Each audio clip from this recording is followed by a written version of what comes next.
8:45 de la mañana. Ya está con nosotros el asambleísta por Construye, Jorge Peñafiel, a quien le damos la bienvenida. Buenos días, asambleísta. Liz, muy buenos días. Un saludo a todos los televidentes. Bueno, para esta tarde se tiene previsto que sesione el Pleno de la Asamblea, escuche en vía telemática a la vicepresidenta Verónica Abad, y esto pues para poder resolver sobre lo que ella ha pedido una vez que fue notificada con su suspensión por 150 días del cargo. ¿A qué resoluciones se puede llegar luego de esta sesión del Pleno, asambleísta? Bueno, hay que mencionar en principio que el país está viviendo momentos aciagos, estimada Liz. El presidente de la República, con estas ínfulas de dictador, o yo diría de dictadorzuelo, pretende desconocer la ley, la Constitución y toda la normativa que rige en el país, como si esto fuera un pueblo bárbaro. Aquí estamos ante el presidente que quiere deshacer la Constitución para imponer su voluntad. La Asamblea Nacional tiene la responsabilidad histórica de decirle al país y decirle al presidente de la República que aquí hay un contrapeso fuerte, sólido, de parte del pueblo ecuatoriano en la representación que es la Asamblea Nacional. Y el día de hoy tendrá que resolver algunas cosas. Yo creo que en principio es el rechazo y el desconocimiento de las decisiones que él haya tomado respecto de la vicepresidenta. No por la vicepresidenta, no porque haya sido una gran vicepresidenta o porque nosotros, al menos desde lo Construye, estemos de acuerdo con ella, sino por el respeto a la Constitución, a la ley, a la normativa, al imperio de la ley. Y por otro lado, tendrá que iniciar la fiscalización correspondiente, que tiene que ir así directamente donde los ministros y funcionarios que han tomado estas decisiones, porque no puede ser que aquí los ministros sean burro pie de cualquier dictadorzuelo o aprendiz de dictador que pretenda imponer su voluntad por sobre la ley y la Constitución. Pero la sesión de hoy pudiera marcar ese inicio de un proceso de fiscalización que conllevara a un juicio político a la ministra del Trabajo, Ivonne Núñez. Sin duda alguna, yo creo que la fiscalización comienza el día de hoy, sobre todo porque la señora ministra ha ido y ha interpretado hasta la Constitución. Por tanto, ha incumplido sus funciones. La primera función, la primera obligación de cualquier ministro es cumplir la Constitución. Por tanto, al no cumplir la Constitución, incumplió sus funciones y además es una vergüenza para el país y toda su institucionalidad. Bueno, el Partido Social Cristiano ha dicho no solamente que quizás ha incumplido funciones, sino que se puede haber arrogado funciones. Por eso ellos dicen que esta es una decisión política y no descartan que tenga que haber un pronunciamiento de Contraloría y quizás hasta abrir una investigación en la Fiscalía. ¿Ustedes concuerdan con ese pronunciamiento? Yo creo que aquí pueden derivarse algunas otras responsabilidades más allá de la política, es cierto, pero hay que decir también a la ciudadanía, no podemos curar la enfermedad con la misma enfermedad. Las instituciones tienen sus funciones y sus facultades independientes. La Fiscalía y la Contraloría tienen también que ellos tomar partido. Claro, ante la noticia criminis que se haya generado en base a estas decisiones, tendrá que iniciar las indagaciones previas correspondientes. A la Asamblea le corresponde el control político y lo vamos a ejercer con contundencia, con certeza y siempre apegado a la norma, porque, repito, no podemos curar la enfermedad con la misma enfermedad. Pero previo a eso esperarán que la Corte Constitucional se pronuncie sobre las competencias que tiene la ministra de Trabajo para sancionar, en este caso, a la vicepresidenta Verónica Abad. ¿Es necesario ese requerimiento? ¿No está ya claro quizás cuáles son las competencias y cuáles no? Bueno, la Corte Constitucional, como cualquier otra corte, tiene sus facultades también. Y ella puede interpretar las decisiones tomadas en estos actos administrativos y el propio decreto que sustituye a la vicepresidenta. Y eso también es parte de sus propias facultades. La Asamblea Nacional puede pedirle, puede solicitarle a la Corte Constitucional que haga esta interpretación, que realice y emita un pronunciamiento respecto de este tema. Pero claro, no podemos obligar a ninguna de las entidades, incluso por más Corte Constitucional que sea, a que haga o no una interpretación. Esperaremos que de la Asamblea Nacional se lleve esa solicitud de interpretación para con claridad dejar en el escenario la posición de la Asamblea Nacional. Por Dios, estamos ante la toma del poder por parte del presidente de la República, incluso contra su propia vicepresidenta. Y la Asamblea Nacional es el balance, es el contrapeso natural de este tipo de acciones que definitivamente distan mucho de un Estado de Derecho. Decía hace pocos minutos Juan Francisco Guerrero, constitucionalista que nos acompañó antes de esta entrevista, que lo que se quiere provocar es un conflicto de competencias. ¿Es así, asambleísta? Bueno, ahí hay varios criterios a nivel de constitucionalistas y de posiciones desde la academia. Ahí entendemos que por un lado hay un grupo que dice que tenemos que solicitar una interpretación de los actos que se han generado. Y por otro, entiendo yo que esa es la posición del doctor, es que se genere un conflicto de competencias para que la Corte Constitucional defina a quién le corresponde. Pero esto, repito, eso es lo jurídico, eso es lo que le corresponde a los tratadistas, a los abogados.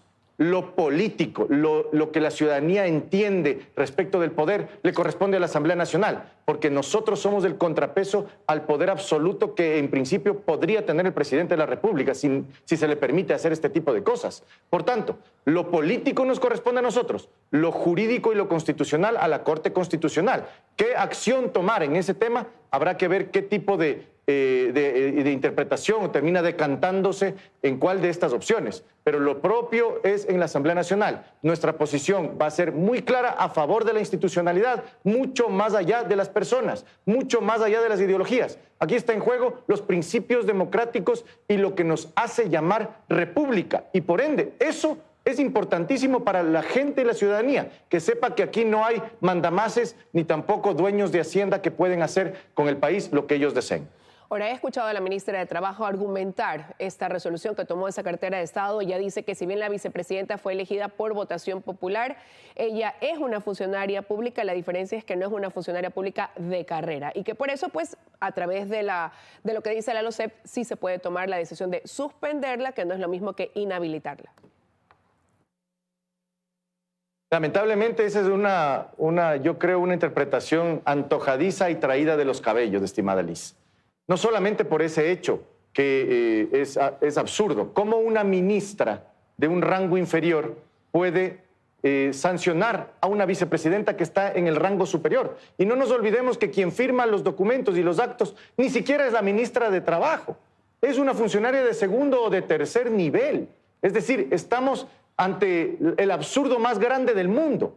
Una funcionaria de tercer nivel sancionando a una vicepresidenta, por un lado. Y por otro lado, no hay esa tal ausencia temporal que hablan y que justifica la señora ministra de Trabajo. La ausencia temporal está regulada en la Constitución, en el 150 y en el 146, en donde claramente se establece que solamente habrá ausencia temporal en caso de enfermedad, fuerza mayor o licencia de la Asamblea Nacional. Si la Asamblea Nacional no le dio licencia, no hay ausencia. Por tanto, no habría ni siquiera el incumplimiento que la propia ministra está hablando. Y repito, no es defendiendo a la vicepresidenta. No tenemos nada con ella, no nos interesa defender la persona, nos interesa defender la institución, la democracia, el juego limpio, la cancha que no esté inclinada ni un árbitro comprado. Eso es todo. Finalmente, eso sí nos corresponde a los asambleístas y sobre todo a la bancada de Construye, que ha sido incólume en la defensa de la institucionalidad ecuatoriana. Asambleísta, ¿cree usted que habría un respaldo entonces mayoritario para llevar un proceso de juicio político a la ministra de Trabajo? Yo creo que los asambleístas estamos claros en el tema. Obviamente hay una bancada oficialista que irá de la mano con una lógica oficialista, pretendiendo justificar lo injustificable. Pero la asamblea en pleno, creo yo, tiene una visión de respeto irrestricto a las reglas, sobre todo al juego limpio, que es lo que nos corresponde en este momento. Y esperaremos que al menos la gran mayoría, incluso ciertos asambleístas del oficialismo, que no están de acuerdo con romper la Constitución con tal de llevar a cabo los designios del presidente, voten precisamente y apoyen la posición institucional de respeto a la Constitución y a los principios democráticos. Eso se verá hoy en la tarde, mi querida Liz. Hoy no hay una claridad total sobre esta suspensión de Verónica Abad a sus funciones como vicepresidenta. Esto los llevará también a analizar el hecho de que el presidente pues inmediatamente ya asignó en esas funciones como ocupando ese cargo a Zaía Moya. Bueno, el juego del presidente es el de los hechos consumados, es decir, adelantarse a las condiciones jurídicas con tal de que se imponga lo que él quiere a costa de todo lo demás. Nosotros haremos lo propio, lo que nos corresponde como asambleístas.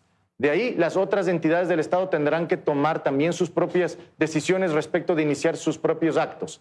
Pero Pero aquí lo importante es el mensaje al presidente, que no se le puede permitir estas ínfulas de autócrata, de absolutista, de alguien que puede y deshace lo que quiere con el país. Eso no se lo va a permitir. Y el mensaje debe ser claro a la ciudadanía: tranquilidad, calma, que aquí sí hay contrapesos, aquí sí hay fuerzas democráticas, al menos desde Construye, que pelearemos y batallaremos siempre a favor de la institucionalidad, a favor de la democracia y a favor de que no existan estos aprendices de dictador, que lo que quieren es imponer una voluntad por encima de la ley. Pero ese contrapeso que buscan dar en la Asamblea pudiera conllevar a que se levante esa suspensión que deja fuera de la posibilidad a la vicepresidenta Verónica Abad de reemplazar al presidente Daniel Noboa cuando él vaya a la campaña. Se lo pregunto porque es muy poco probable que el Ministerio de Trabajo pues dé marcha atrás a esta resolución o rectifique o subsane algo dentro de esta decisión. Sí, a ver, ahí hay un par de elementos que considerar. Por un lado está lo jurídico, lo constitucional, que entiendo va a tener un resultado casi de inmediato. Recordemos que la vicepresidenta ha presentado por sus propios derechos una acción de protección con medida cautelar. Eso tendrá que tener un camino y un resultado, entiendo yo, inmediato, porque la medida cautelar se lo toma antes de incluso dar la audiencia en la cual se resuelve lo principal de la acción de protección. Eso es por un lado, le corresponde a la vicepresidenta, allí no nos vamos a meter. Pero lo político sí, es decir, tomar decisiones inmediatas. Fiscalización, peticiones de iniciación de acciones de fiscalización, el tema del rechazo y el desconocimiento de los actos y también con claridad informar a las otras entidades del Estado para que inicien acciones desde la Fiscalía, desde la Contraloría y controlar al poder con las instituciones que la Constitución mismo prevé. Y eso esperemos también se resuelva el día de hoy. Gracias, asambleístas. Estaremos pendientes de esta sesión del Pleno convocada para esta tarde. Que tenga un buen día. A usted, mi querida Liz, siempre es un gusto estar aquí. Un saludo a todos los televidentes. Gracias.